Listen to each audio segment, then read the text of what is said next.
Valleywide contacted me, and I've helped out with the Christmas, the charity ball for many years, and they wanted to get some kind of a new project going similar to the painted ponies down in Santa Fe and that you see all around. And so I'm a sculptor, and I was doing a big grizzly bear at the time, and so once I got finished with that, we went ahead and enlarged it to a life-size grizzly.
I have always loved Van Gogh, and when I realized Starry, Starry Night, it lends itself to mosaic, and I like the colors, and I like the flowing of the work, and it's got some pretty vivid color in it, which I'm pretty happy with.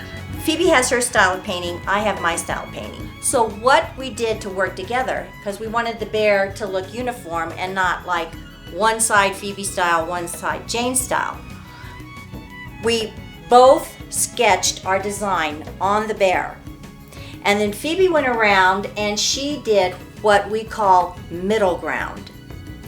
And that would be the mid-value range. And then I would go back in and I did highlights and dark shadows. And I just marveled when I came home from our trip, we'd been gone for 8 days, that she'd painted, and the first thing I got out of the car, even though I could hardly walk, I was so tired, I came and looked at the bear before, as soon as I unlocked the front door, and I didn't even unload anything. I just came and looked at the bear, and I'm really pleased with it.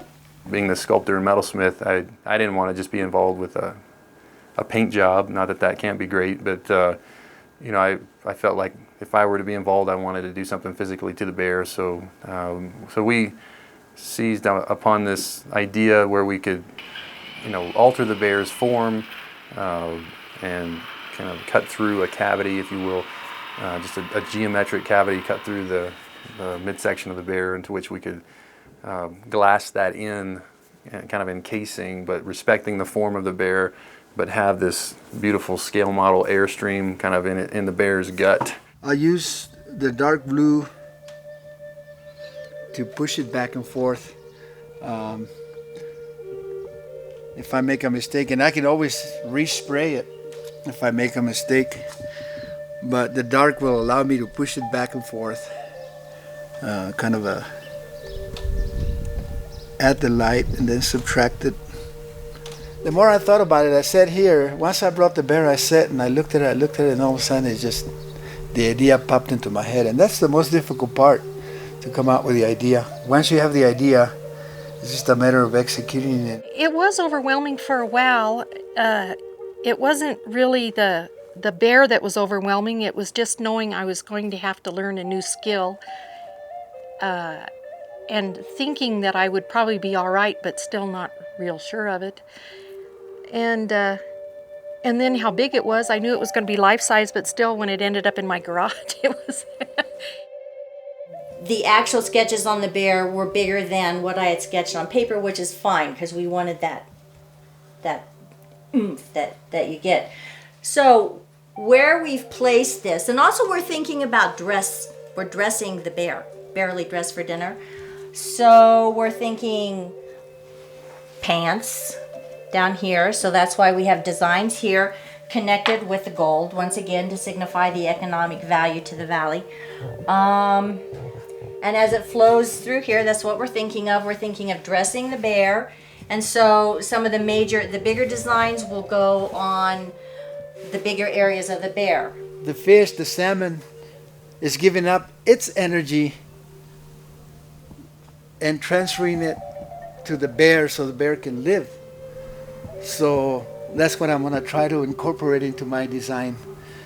The energy will come, it'll flow from the fish through the bear this way, all the way back, and then it'll end up in the design of a heart line coming right to the middle of his midsection.